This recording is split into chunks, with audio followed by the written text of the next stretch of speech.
Okay, so in this session, it's quite short, this section, but we're going to look basically at the problems and answers to designing comprehension questions and also inference opinion questions. And mostly we're also going to look at how you deal with the problems teachers have with these. Okay, so to start, I think detailed questions, comprehension questions for text are pretty straightforward. You've got your gist for the global understanding, and then you want to know more of the detail, the facts, what happened, the sequence, the who, what, where, when questions. So they can be answered by reading the text on the surface.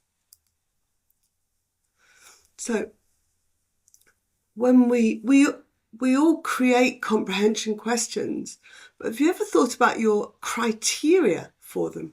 So what factors do you consider before designing comprehension questions?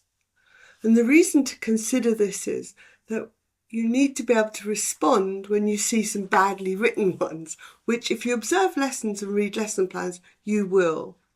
Okay, so press the pause button, have a think, make some notes. What's your criteria for designing comprehension questions? Okay. Clarity. So the first part is clarity. Make sure that your questions are straightforward. There is an idea that you create more complex questions for higher levels, but you have to remember your aim. Your aim is to test their understanding of the text, not their understanding of the questions. So keep the questions as straightforward as you possibly can. Consider what you're doing. Are you asking to scan or skim read? So what's the skill being tested with the type of question that you're asking? It sounds a bit daft, but make sure that the answer to the question is actually in the text. Because sometimes it's not. We think it is, we make assumptions, but it must be there. Come back. Okay. Place your questions in the order of the text. So if the answer to number 1 is in the first paragraph and the answer to number 2 is the second paragraph, keep that order and don't confuse it unless you absolutely have to. It's not helpful.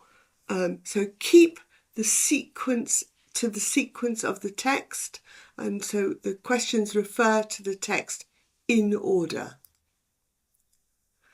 Cognitive challenge, on the other hand, don't make things too simple. You want to challenge, the brain as along with everything else. Use different formats: yes, no questions, multiple choice, true, false. So mix up the format for variety and keep students interested. Be careful of your biases and assumptions. What you may personally consider to be a good idea may not be somebody else's. So just be aware of what your attitude is bringing to your questions. Timing and balance. So you don't want 30 detailed questions for a tiny piece of text. However, so you need to work out what it is. Part of it will be, what are you going to do with the text after you're sure that the students understand it? And that may set how long you set on the comprehension. Okay. So after the comprehension, so we go gist, comprehension, inference and opinion questions. And this is where you're reading below the surface, between the lines. You're asking students to give a personal response, which means there is no definite yes, no answer.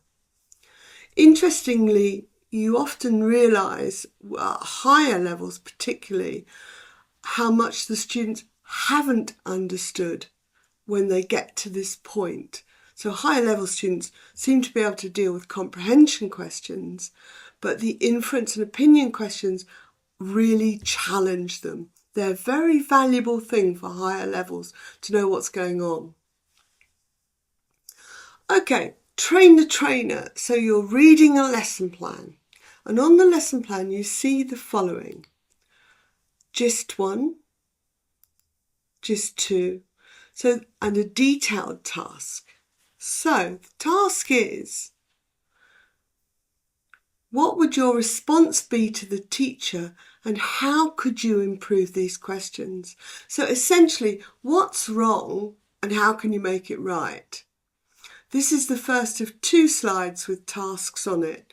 So hit the pause button, think about what's wrong with this as a question and how could you improve it? And when you've finished, we'll start on the next one. Okay. So these are inference questions. So you see these, what's your response? Again, why aren't they ideal? How could you make them better? Again, hit the pause button, make some notes, and we'll go on to the answers next. Okay, so this is the improved questions. So the question was the second sentence. So a better response would be, what is the main idea in paragraph 2? And this is because as a GIST question, this was way too specific. GIST is about testing global understanding. That is absolutely not global. Whereas this question is the complete opposite and is way too wide. So you could ask, what's the overall message or theme of the text? You could simplify that by making it a multiple choice question. Okay. It's unlikely that knowing the name of the lizard will actually help you know if the student has understood the text or not.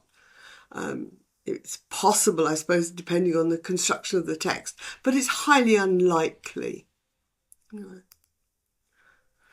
So we're on to the inference questions. What is the writer definitely saying will happen next?